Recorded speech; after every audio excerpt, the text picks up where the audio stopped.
So I'm going to show you one other strange thing. Right now, you don't see it, but I've got my dog down here, and he is transfixed. He's transfixed on something. Let me turn the camera around so you can see. So right now in my hand, I've got Whole Foods marshmallows, and my pup is loving them. Look, look. Let me show you. They're still squishy and soft. Anyway, so as you saw, these marshmallows are still squishy and soft. I'm under a green tree, so the lighting on these might look weird, but they're actually white marshmallows. They look just like any other marshmallows you would normally get. The difference is these things have been opened for over 3.5 weeks. They're Whole Foods marshmallows. They claim to not have preservatives in them. I've often told my friends the only times that you realize that these have aged is the marshmallows start to develop a slightly granular feel. The sugar inside of the marshmallows starts to crystallize, and you might get a little bit of crunchiness. It takes a long time for that to happen. But the question I have for you, why does the preservative-free marshmallow have such a longer shelf life? Why are we at a discount offered a preservative-filled marshmallow? Why are we ingesting preservatives when you could have preservative-free marshmallows, which will last you theoretically as long as you would need to use the product? Why do we continue to that was really for my dog, but he's on the other side of the yard, and so he has no idea that I'm eating these.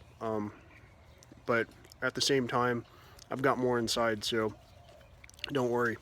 I'll share a couple more with him. Don't feel bad that he's missing out on these. Again, I just kind of wanted to reiterate to you, in some cases, the preservatives and chemicals that we're ingesting into our bodies might also be contributing to the problems that we're experiencing as a society. So think about it the next time you go shopping. Think about the fact that that you don't necessarily need the preservatives and chemical variants of the products that we continue to ingest, and maybe think about the fact that that food that you're ingesting becomes a part of you. It becomes a part of your physical your physical well-being. So if you don't need it, maybe you should avoid it. You know, look at the ingredient list, look at it twice, compare it to something else, and if you can't figure out what's real or not, maybe hit the reset button and start doing some research online. Do some YouTube searches for I don't know, 7-day vegan challenge. That's the thing that kind of helped me to realize I don't need to eat meat every day. And that's also the thing that helped me to realize and become a champion of not being an over consumer like we typically are. And some people will ask, well, what is it to be an over consumer?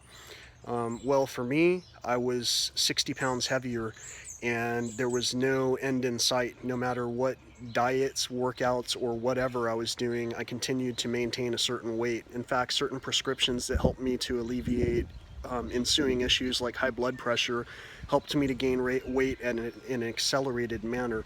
So the whole point is, consider what you're eating, reduce the chemical content of it, and get back to some natural foods. Once you start to consider that maybe the things we eat are contributing to the mood and overall situation around us in terms of the health of our friends, family, you know, mental health and physical. Until we start considering this, we might just continue to walk down the same exact path that we've been walking down for so long,